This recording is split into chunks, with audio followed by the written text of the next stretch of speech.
El vacío creador de belleza en el Agni Yogi. Estamos hablando de una cualidad o capacidad del alma ejecutada por un ser que alcanza un nivel evolutivo que denominamos Agni Yogi.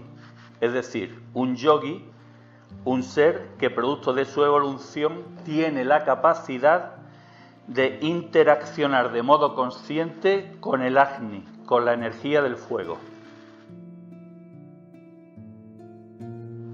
Fue el caso del ilustre artista Nicolás Roerich y de su compañera de viaje, Elena Roerich. Ambos seres eran Agni Yogi.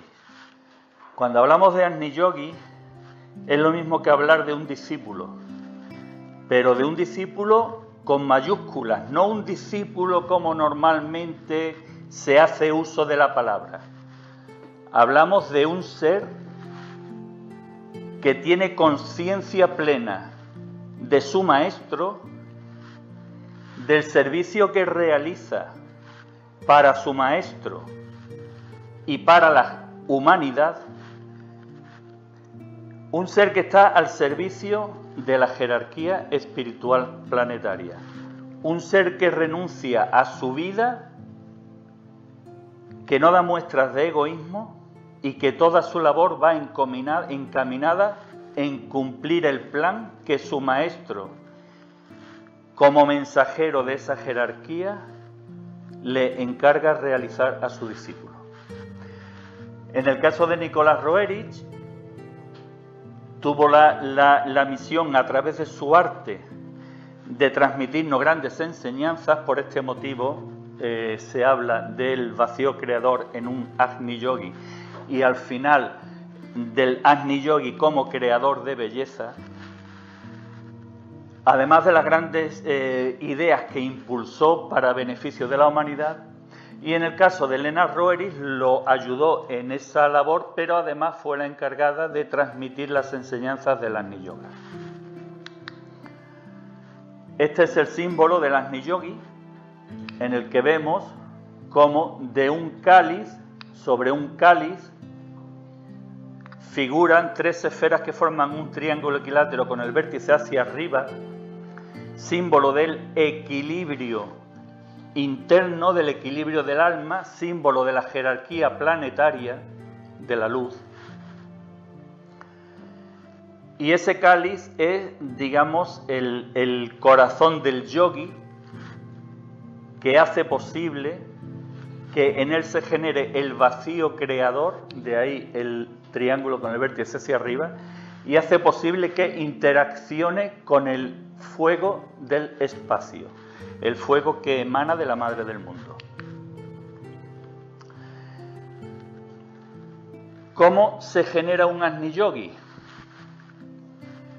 Pues la generación de un Agni Yogi, o el llegar a convertirse cada ser humano en un Agni Yogi, evidentemente es el fruto de la evolución. Evolución que parte en los orígenes de la humanidad, tanto la humanidad conocida, que es la actual, como la humanidad desconocida. Orígenes de la humanidad que tienen su lugar en el espacio y que según las tradiciones y las leyendas se establece que el ser humano es actualmente lo que es gracias a la intervención de seres que provenían del espacio. Por ejemplo, de las Pléyades, de la Osa Mayor, de la constelación de Orión, de la estrella Sirio o del planeta Venus.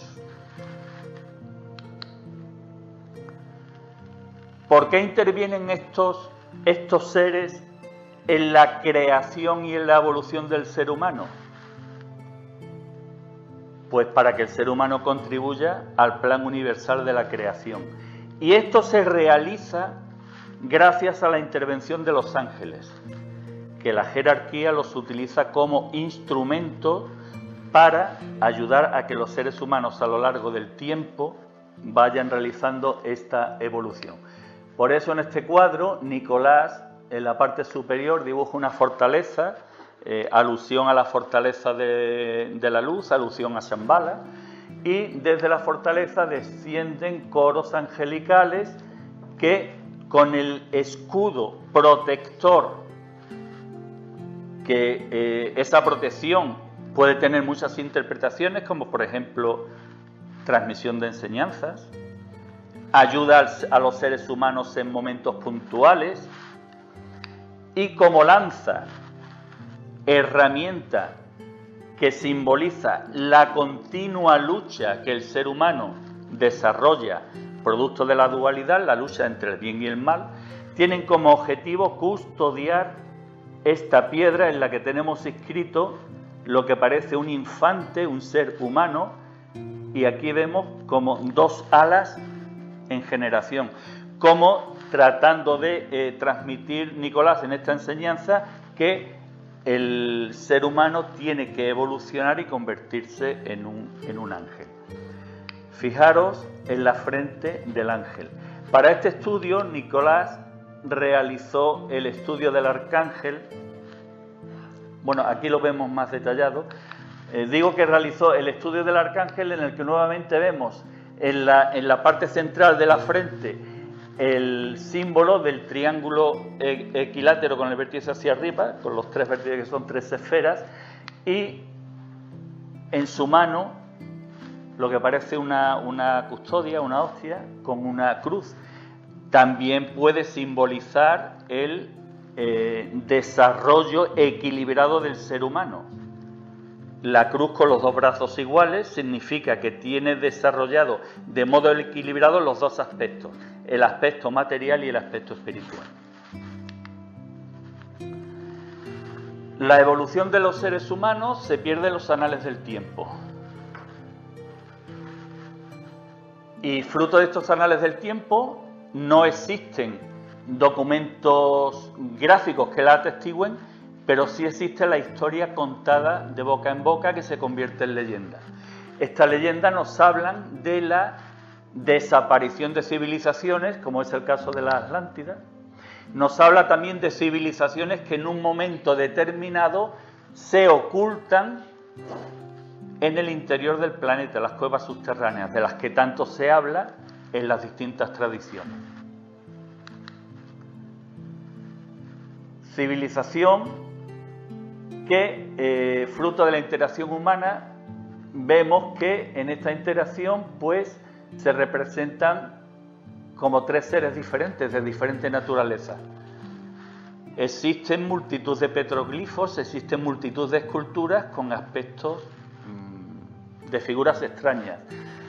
¿Por qué digo todo esto? Porque para convertirnos en Agni Yogis tenemos que abrir la conciencia. Y abrir la conciencia significa comprender y asimilar que el ser humano no es el ombligo del mundo.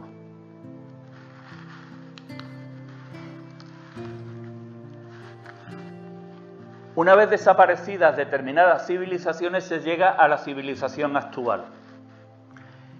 Y en los orígenes de estas civilizaciones actuales tenía un papel fundamental la mujer.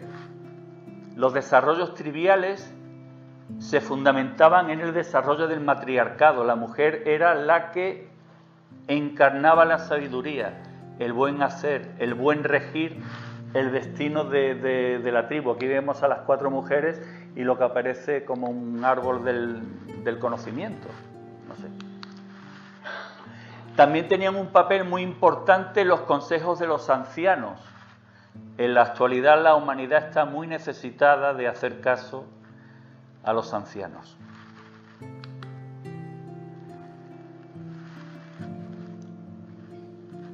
¿Qué ocurre con esta evolución?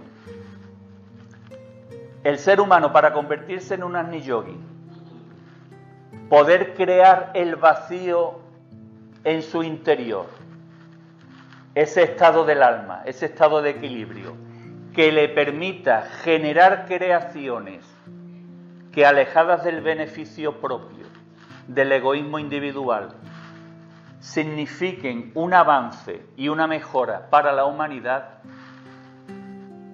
ese ser humano debe de recorrer un camino devocional. Debe de prestar atención no solo a la materia, sino a lo que existe más allá de la materia. En un principio, ¿esto cómo se hace? ¿Cómo se desarrolla esta devoción?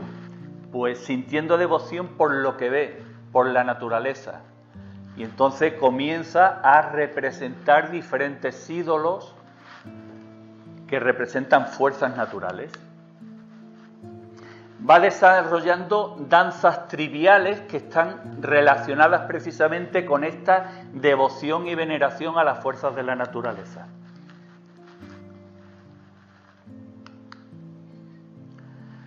Aparece la magia. Seres más avanzados comienzan a tener experiencias, comienzan a tener conocimientos y comienzan a, mediante ritos, mediante invocaciones, a tratar de interactuar con estas energías que están a disposición del ser humano.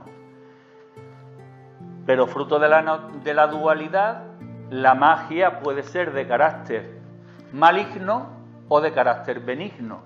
En este caso parece que el mago está realizando magia blanca porque vemos cómo en las nubes existe un ser cabalgando un caballo alado. Se comienza a realizar magia no solo a nivel individual, sino magia grupal. Y llega un momento en el que el ser humano necesita dar un salto evolutivo y enfocar su devoción ya no en los aspectos de la naturaleza, puesto que ya los tiene interiorizados, sino en el más allá. Ya comienzan los conceptos abstractos y comienzan las enseñanzas de las religiones. El gran hierofante Moisés, lo vemos aquí, invocando las fuerzas de la naturaleza.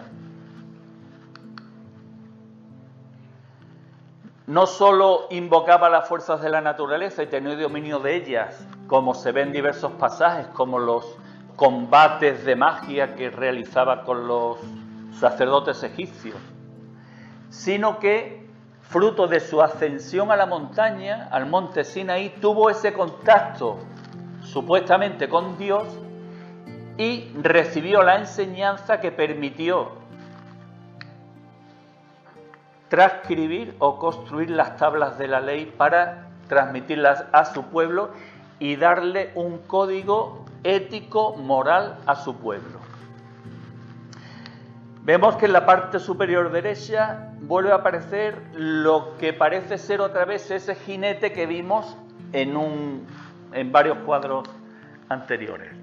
Aparece el gran profeta Elías, muestras ígneas, el color del cielo, las llamas, lo que indica ese color, ese contacto con el fuego, ese papel de Agni que él realizaba, de Agni Yogi, porque todos los profetas de una forma u otra tenían contacto con seres o entidades o energías de carácter superior y no las utilizaban en beneficio propio. Las utilizaban para que la humanidad adquiriese un código ético y moral. Zoroastro que trabaja con el fuego, vierte la enseñanza del fuego sobre una pirámide, que la pirámide estaba extendida por todos los continentes, no solo por Egipto, aunque en este caso puede representar la civilización egipcia, que vemos aquí con este rostro pétreo, puesto que el emperador Akenatón fue quien estableció el culto al Dios único. Krishna, las enseñanzas, como vemos, se dan en todos los continentes. La enseñanza de los nagas en la India, las enseñanzas de los guerreros, mejor dicho, de los expertos en artes marciales que utilizaban las artes marciales como una vía espiritual, es el caso de, a ver si lo digo bien, Ennoyayo, un nombre, un japonés. Confucio, que transmitió en el pueblo chino la ética en la vida. Lao Tse, fundador del taoísmo, que en los últimos días de su vida, según la leyenda, a lomos de un buey penetró, inició una senda hacia el Valle de los Inmortales, o lo que es lo mismo, hacia Shambhala. Mahoma, y los dos grandes instructores, los instructores por excelencia, Buda, que nos enseña la necesidad de dominar la mente, y para dominar la mente debemos elevarnos sobre los sentimientos, debemos dominar los sentimientos, por eso Buda está en posición de meditación y todo su entorno predominan los colores amarillos, asociación de la sabiduría. El meditar en una cueva, en este cuadro, nos habla de la cueva etérica de nuestro corazón. Y por supuesto Cristo, que nos enseñó el camino del amor.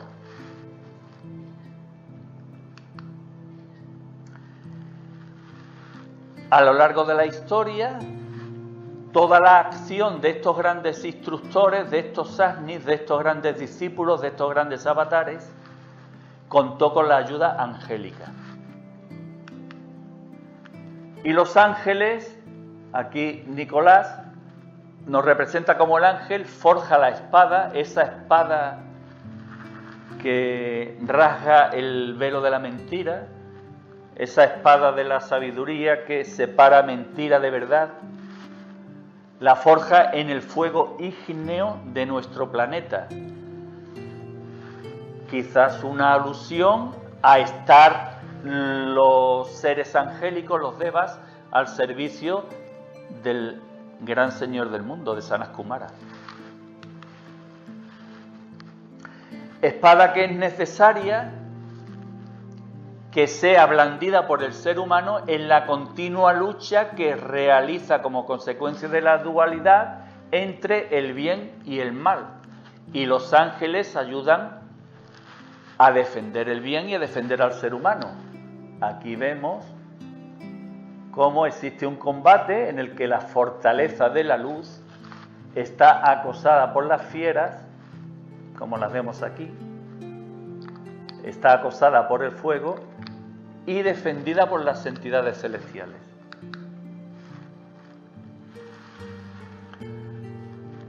Como consecuencia de la evolución, en ese camino hacia convertirnos en un Agni Yogi y adquirir la capacidad de generar ese vacío creador en nuestro interior, vacío creador que todos estos grandes instructores ya lo habían generado, de ahí las instrucciones que nos daban o que dieron, pues con el paso del tiempo esas instrucciones de luz son tergiversadas y pervertidas por los seres humanos, lo que obliga a que seres que han ido recorriendo ese camino devocional en cada una de esas religiones ayuden en un momento dado a fruto de esa nobleza de su alma, se genere ese vacío y tengan la capacidad de crear nuevas ramas en cada una de las religiones previamente establecidas. ¿Con qué objetivo? Con el objetivo de que en diversos puntos del planeta donde están impartidas esas enseñanzas religiosas puedan acceder nuevos seres humanos a reconducirse en el camino de la verdad que en su origen estos instructores espirituales establecieron en forma de religión.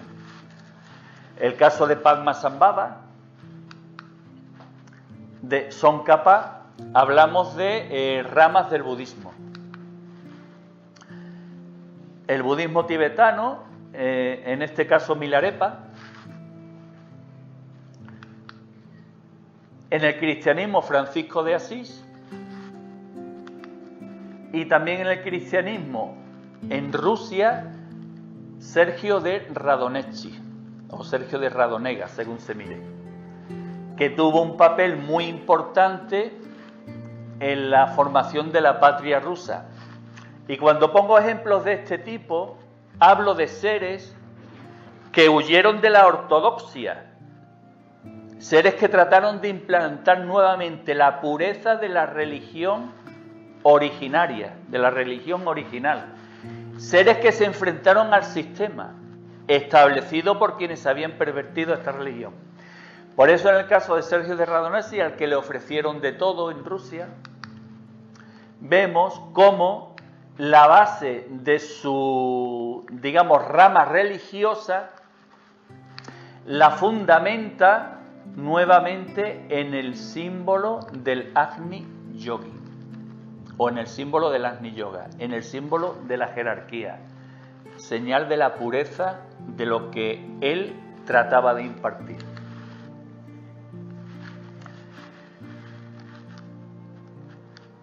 Consecuencia de esta andadura por la devoción religiosa, hay seres que en un momento dado utilizan esta devoción, este camino que ellos han recorrido en beneficio de los demás. Y cada uno lo hace a su manera. En el caso de Procopio, según la leyenda, se situaba en la colina de una montaña y bendecía a todos los navegantes que navegaban por el río. Los protegía. En el caso de los lamas budistas, existe la costumbre, supongo que seguirá existiendo, de que en épocas de grandes tempestades salían y esparcían al viento caballos blancos, hechos de papel o de tela, con el objetivo de que sirviesen de ayuda a los peregrinos perdidos, a los seres humanos que estuviesen en medio de la tempestad y que necesitasen de ayuda. Pero no solo ayuda material, ayuda espiritual. Por eso este lama está lanzando al viento caballos rojos, alusión a Maitreya, la esperanza de la humanidad para el budismo. Seres que utilizaron ese sacrificio propio en el estudio de las plantas y en la sanación a través de plantas, como fue el caso de Pantaleón. Seres que esa devoción la utilizaron sacrificando su propia vida y no poniendo en riesgo la vida de los demás, como es el caso de Boris y Gleb, dos hermanos rusos que en el año 1000 aproximadamente dejaron que los corsarios o los emisarios de su hermano los asesinara para hacerse con el poder. Y no ofrecieron resistencia. ¿Por qué? Porque eran tan devotos de Cristo que asumieron la enseñanza del amor de Cristo hasta las últimas consecuencias. Seres que en un momento de sus vidas resultan de una importancia crucial para el beneficio de la patria en la que viven. El caso de Juana de Arco. En el caso de Juana de Arco, como de la de otros seres, hablamos de seres que tienen contacto con esas otras realidades. La devoción y el camino de la manifestación de la devoción tiene dos caminos: el externo o exotérico y el interno o esotérico. El camino externo lo vemos aquí representado mediante ceremonias religiosas, y el camino interno lo vemos reflejado, por ejemplo, mediante la reclusión en monasterios. Esta reclusión en monasterios se puede emplear de dos maneras: las personas que se recluían en un monasterio como un medio de vida, y las personas que se recluían en un monasterio con ese afán de profundizar esotéricamente en las enseñanzas de la religión que profesan. Por eso aquí esta mujer porta un cáliz encendido, llama espiritual, está en el camino del Agni. Un lama. Aquí el servicio lo hacen invocando a los grandes seres para beneficio de la humanidad, como aquí a Maitreya. Aquí lo tenemos nuevamente, a Maitreya.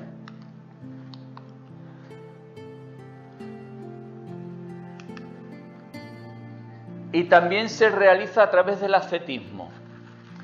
Todos estos casos que hemos visto pueden tener una intencionalidad de evolución espiritual,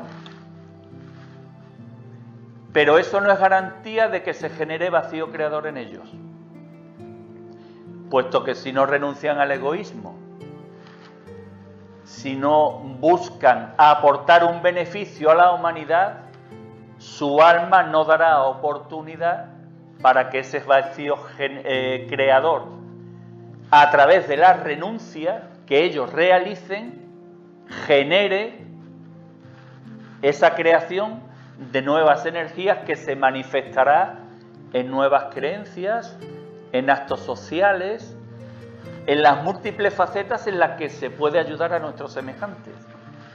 Por eso, cuando se escoge el camino del ascetismo en cualquiera que sea sus vías, con la intención de prosperar, de evolucionar y de acceder a ese reino sagrado de Shambhala, posiblemente no lo consigamos. Aquí vemos el desfiladero, al fondo del desfiladero las almenas de la fortaleza, y es un camino secreto y protegido. No puede llegar cualquiera, y mucho menos este asceta que está de espaldas a él. ¿Pero por qué? Porque ha dedicado toda su actividad en concentrarse en lo superior, pero no revertir ningún beneficio de esa concentración en los demás. Por eso tiene los pies aprisionados y no puede ver el verdadero camino y recibir el premio. El camino de la devoción bien entendida, nos ayuda a encontrar el verdadero camino. Nos ayuda a apresurarnos en esa ascensión a la montaña. Nos ayuda a elevarnos, como este monje que tiene a su lado un águila, símbolo, por un lado, de la capacidad de volar por las alturas y de tener una visión periférica inigualable. Es decir, tener una visión de la realidad muy por encima de la de otros seres humanos. Y en sus manos porta lo que parece, no sé si un incensario o qué puede ser. Lo que sí llama la atención es que es negro y que cuando Nicolás pinta a su maestro, al maestro Moria, porta en sus manos algo muy parecido a esto.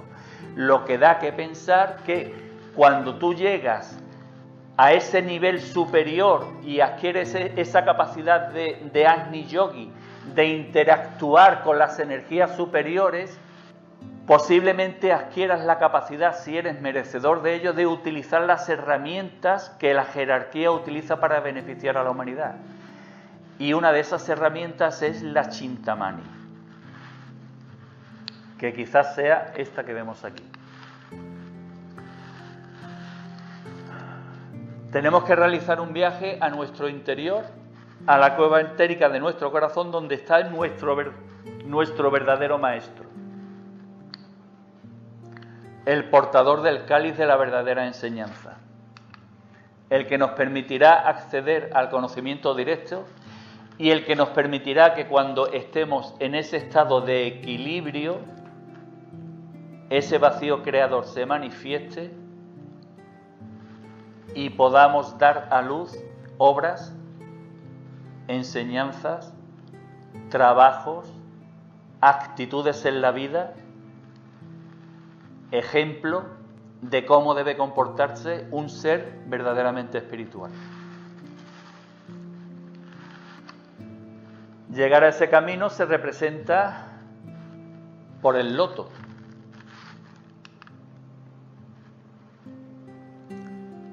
Se consigue quedándonos al margen de todas las aguas turbulentas que generan el mundo de las emociones. Tenemos que sobreponernos a las emociones.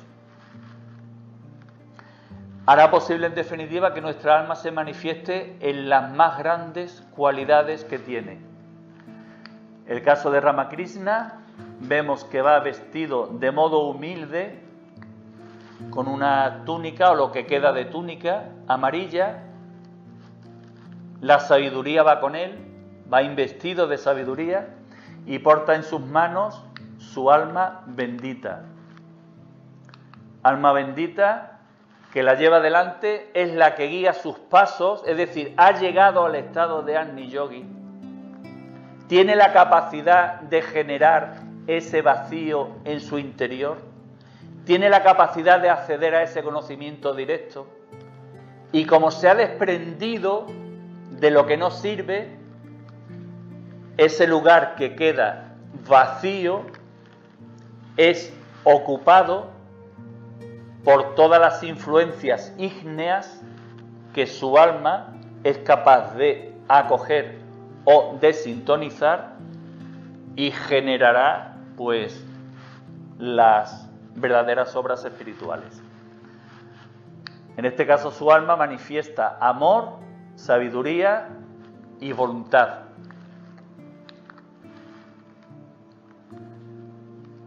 Nicolás representó el Agni Yoga con esta obra, en la que la mujer porta en su mano la llama de la enseñanza de la ética viva, la enseñanza del Agni Yoga. ¿Por qué la mujer? Porque la humanidad tiene una necesidad imperiosa de que la mujer se espiritualice, de que profundice en las verdaderas enseñanzas espirituales. ¿Para qué? Para que ocupe ese lugar en los orígenes de la civilización actual, de la raza actual, en la que era el matriarcado el que regía los designios de la tribu.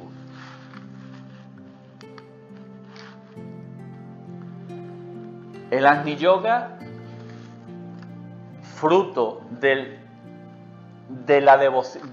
camino devocional seguido, que ha pasado de la devoción religiosa a la devoción cósmica. ¿Por qué devoción cósmica?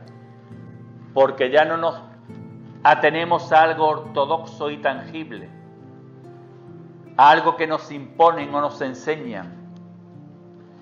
Nos atenemos a lo que nuestra alma nos impulsa, y fruto de ese impulso vamos teniendo contactos, encuentros, conocimientos, lecturas, infinidad de herramientas que nuestra alma nos proporciona para poder desprendernos de todo lo que no nos sirve y hacer posible que ese vacío creador se genere y que las energías ígneas del universo penetren en nosotros y nos hagan florecer.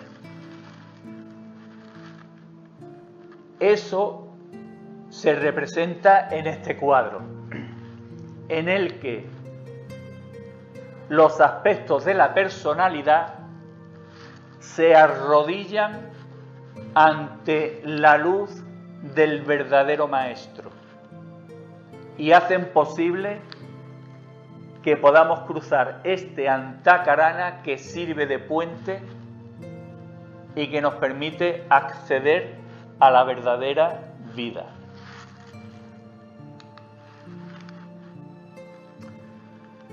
Cuando un Agni Yogi alcanza ese estado, entre otras cosas, manifiesta belleza.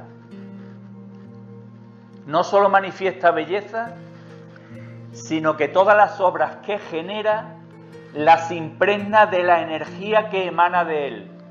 Una energía que es superior a la de cualquier ser humano que esté por debajo de su nivel vibratorio. Eso es constatable, eso está constatado.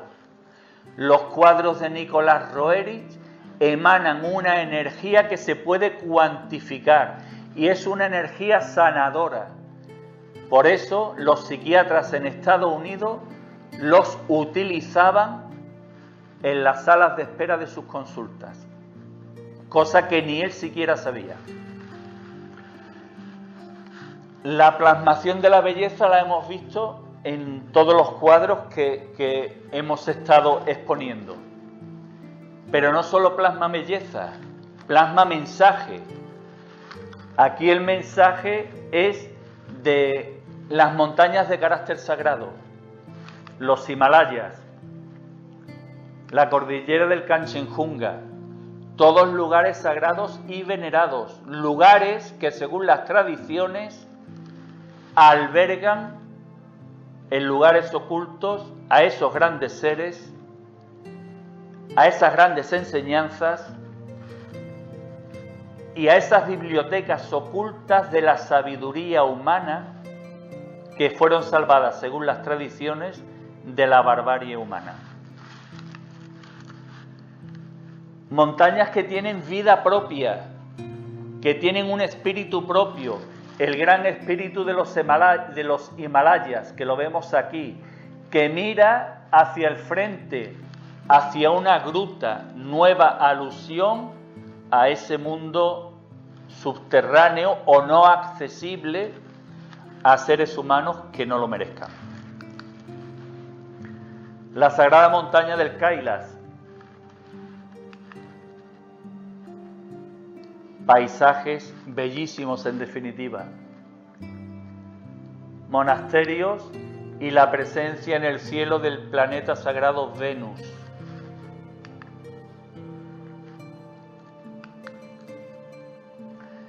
Pero además en su obra en el caso de Nicolás Roerich, en otros casos cada Agni Yogi transmite sus enseñanzas de modo diferente, evidentemente. Uno de los últimos ejemplos, Torkol Saraydarian, por ejemplo. Pues en el caso de Nicolás Roerich, en su obra también nos habla de cualidades que los seres humanos debemos adquirir, como la importancia de dominar el pensamiento, simbolizado en esa flecha que evoca el pensamiento que un ser humano verdaderamente espiritual debe emitir al espacio para que genere una acción benefactora para la humanidad. Nos habla de la compasión, como este lama que siente compasión del venado que va a ser cazado por el cazador e interpone su mano para salvarlo de la muerte y recibe el impacto de la flecha. Nos habla de la sabiduría. Esta mujer, nuevamente la mujer, meditando, nuevamente vestida con un traje amarillo. Mana agua de un manantial que, según quienes conocen su obra, hace referencia a los manantiales termales de los Himalayas, conexión del agua con el fuego de la tierra, nuevamente ese contacto con el fuego. Y por supuesto, el agua símbolo de alimento espiritual, que es recogido en un cántaro que puede simbolizar ese cáliz que cada uno de nosotros vamos llenando vida tras vida. Nos habla de leyendas como esta leyenda rusa que dice, y ojo a lo que dice la leyenda, que una vez cada 100 años florece en la cima de la montaña una flor de fuego, y que quien consiga llegar a la flor y estar ante ella ve cumplidos todos sus deseos. Pero claro, hay que descubrir la flor en primer lugar y en segundo lugar acceder a la montaña. ¿De qué nos está hablando esta tradición? Según las enseñanzas, al menos las enseñanzas del Agni Yoga, escritas por Elena Roeris, dicen que a Shambhala solamente acceden 7 seres humanos a lo largo del siglo. Posiblemente guarde relación. También el Agni Yoga, además de belleza, transmite mensajes de futuro, el Armagedón que debe sufrir la humanidad en su combate entre el bien y el mal, y el Arcángel Miguel, que será el ejecutor de la victoria en ese combate final. Nuevamente una mujer en actitud de espera, de serenidad, ha generado el vacío creador en ella. Y eso la hace digna de que desde las montañas reciba la visita de un mensajero de Shambhala. ¿Por qué lo ha conseguido? Porque en su corazón nuevamente tiene el símbolo del Agni Yoga.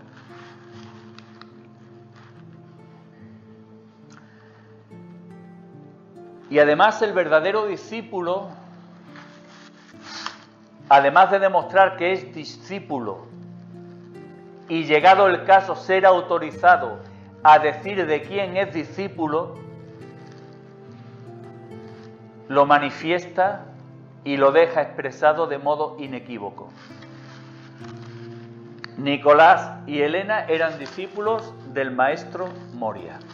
Y aquí vemos nuevamente esa esfera negra que yo no sé si se puede relacionar con el lama que estaba en las alturas al lado del águila. ¿Por qué eran discípulos de ellos, reconocidos y autorizados? Porque Nicolás, a través de la enseñanza del Agni Yoga y de las obras que él realizaba, transmitía esa enseñanza. Y Elena, portadora del cáliz de la enseñanza, ambos estaban al servicio de la jerarquía y al servicio de su maestro. Estar al servicio del maestro y ser autorizado a comunicarlo y a decirlo significa que implícitamente puede transmitir ciertas enseñanzas y ciertos conocimientos. Por ejemplo, la ubicación en los Himalayas de los sarramas de los maestros, con un acceso oculto.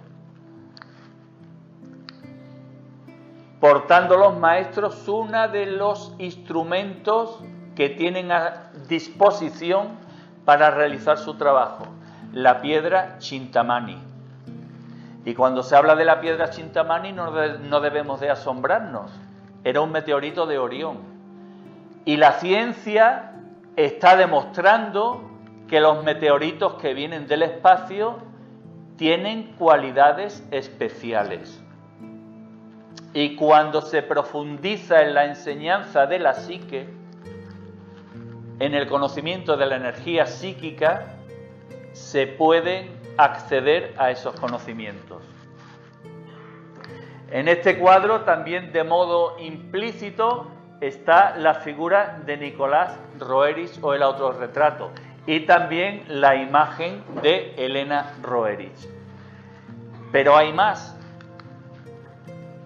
Aquí vemos al maestro, al Mahatma, con la piedra Chintamani. Piedras Chintamani que portaron Nicolás y Elena como una misión que recibieron de la jerarquía, que aquí la vemos. Y decía que además transmiten un conocimiento oculto, el desarrollo de los ciclos cósmicos en fases de 7 etapas. El recorrido oculto que se hace por ese sendero camino de Shambhala o camino de los Arramas, al que tienen acceso diferentes seres, como vemos aquí, Sendero camino que está oculto y protegido. Aquí vemos lo que parece una esfinge.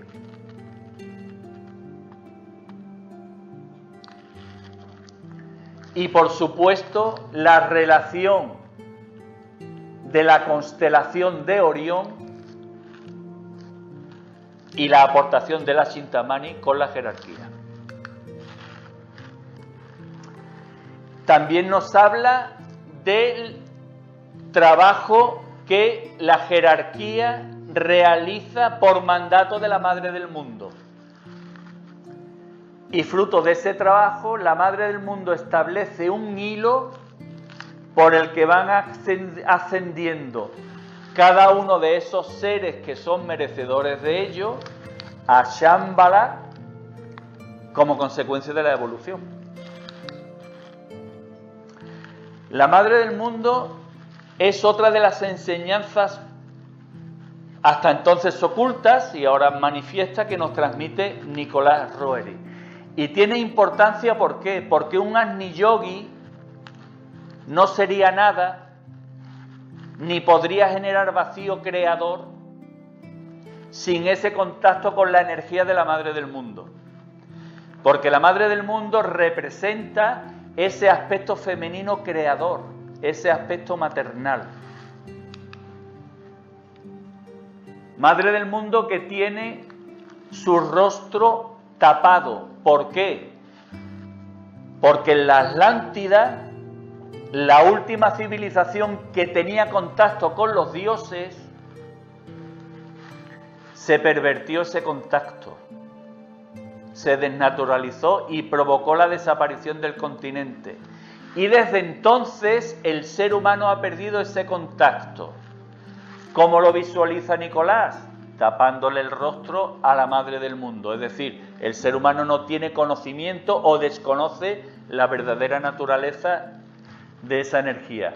Además tiene relación con la Osa Mayor, que vemos aquí, con la constelación de Orión, simbolizada por este cinturón de las 3 estrellas del cinturón de Orión, y con el planeta Venus.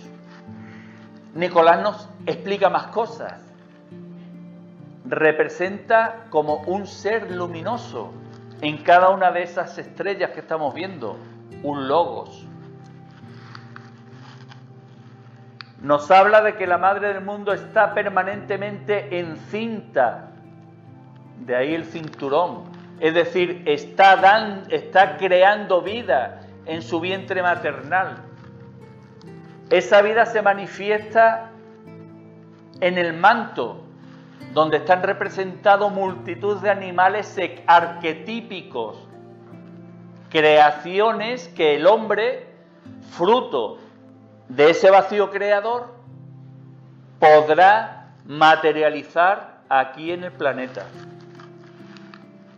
Está sobre un trono que se sustenta en agua, el elemento vital que da vida a nuestro planeta, y 2 seres, uno masculino y otro femenino, a cada lado.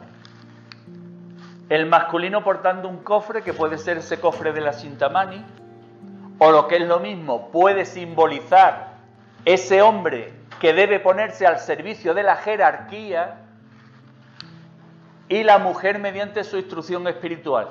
Y fruto del correcto equilibrio de estos dos aspectos duales del ser humano, podremos dar a luz en el centro esa cruz con los brazos iguales. Desarrollo espiritual armónico y equilibrado. Nueva representación de la Madre del Mundo.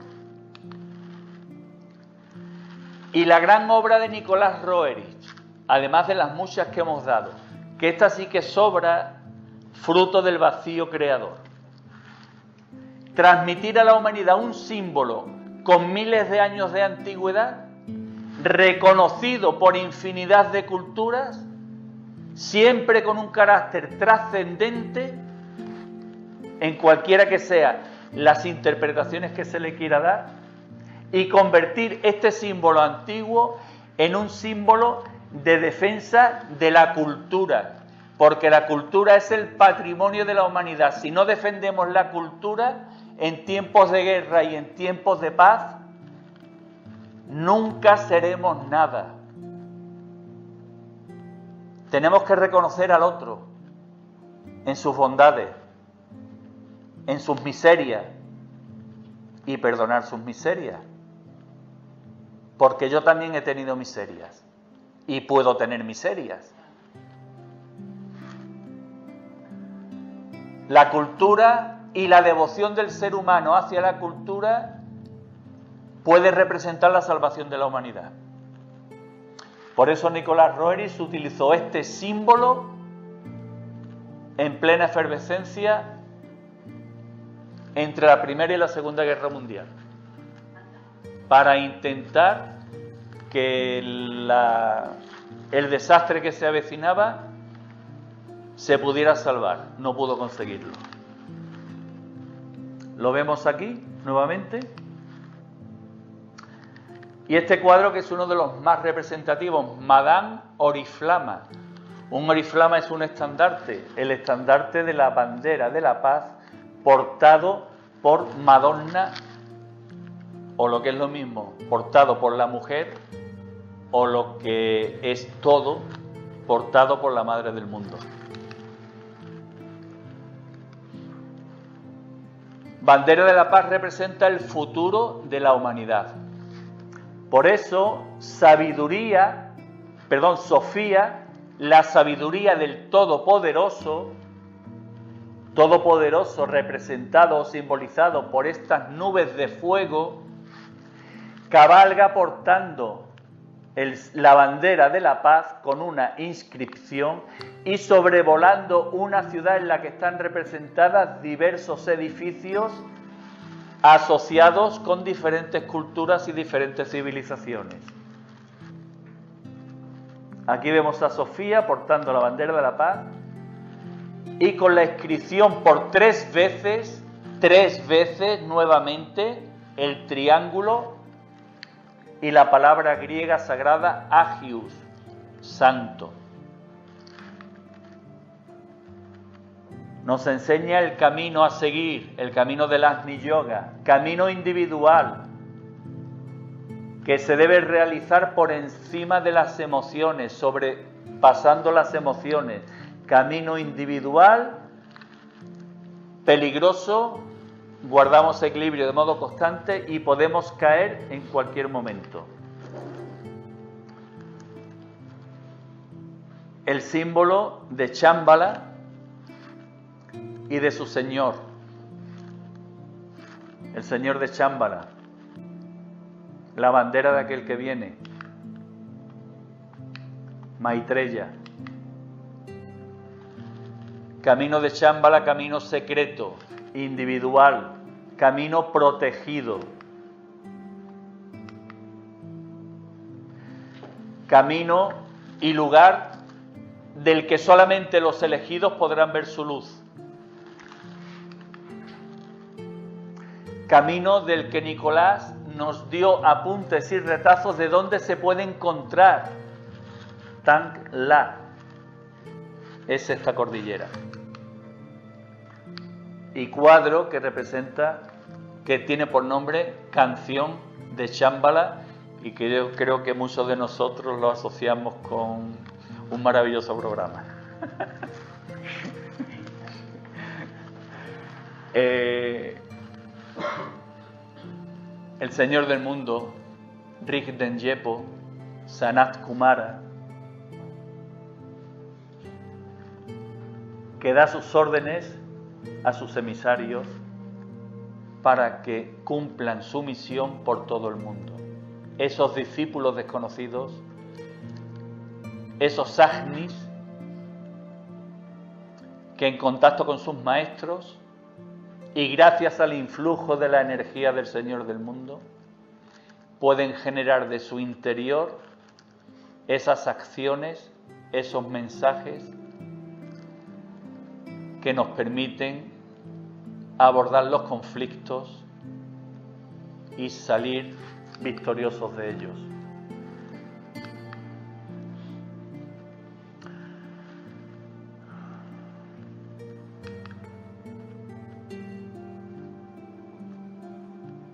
Toda la enseñanza se resume en este cuadro. El camino individual que cada ser humano debe seguir, en el que debemos encontrarlo a Él, a Cristo, nuestro verdadero Maestro. Porque el ser humano no puede alcanzar Shambhala si no recorre el camino del amor. Y el camino del amor nos lo enseñó Él. Y ese camino lo debemos recorrer de modo individual cada uno de nosotros, con pies humanos. Y debemos construir el templo que Él nos ha ordenado que construyamos con nuestras manos, con manos humanas. Y en ese templo, cada uno de nosotros tenemos un pistilo que lo sembró Él y que florecerá cuando vayamos recorriendo todo este camino del que hemos estado hablando. Cuando hayamos recorrido diferentes religiones, diferentes ramas de diferentes religiones, y en definitiva adquiramos la capacidad de pasar de esa devoción religiosa, que es necesaria pero que al fin y al cabo es impositiva, y adquiramos y sigamos el sendero de la devoción cósmica, universal, que no nos ate a nada, que nos haga comprender que el hombre no es el ombligo del mundo, que cada hombre no está en posesión de la verdad absoluta. Y si adquirimos esa capacidad, podremos hacer frente a muchos conflictos, incluso uno que cada uno de los presentes tenemos en estos momentos instalado en nuestro corazón, porque cada uno a su manera está sufriendo el conflicto al que actualmente estamos siendo abocados. Hagamos un llamamiento a los valores espirituales. Hagamos un llamamiento a mirar más allá, a tratar de descubrir quién dice la verdad y quién miente, y a tratar de comprender que incluso aunque lo descubramos, esa verdad será solo una verdad parcial y no tendremos acceso a la verdad total. Si conseguimos eso y conseguimos reconocernos como seres humanos, yo creo que podremos avanzar.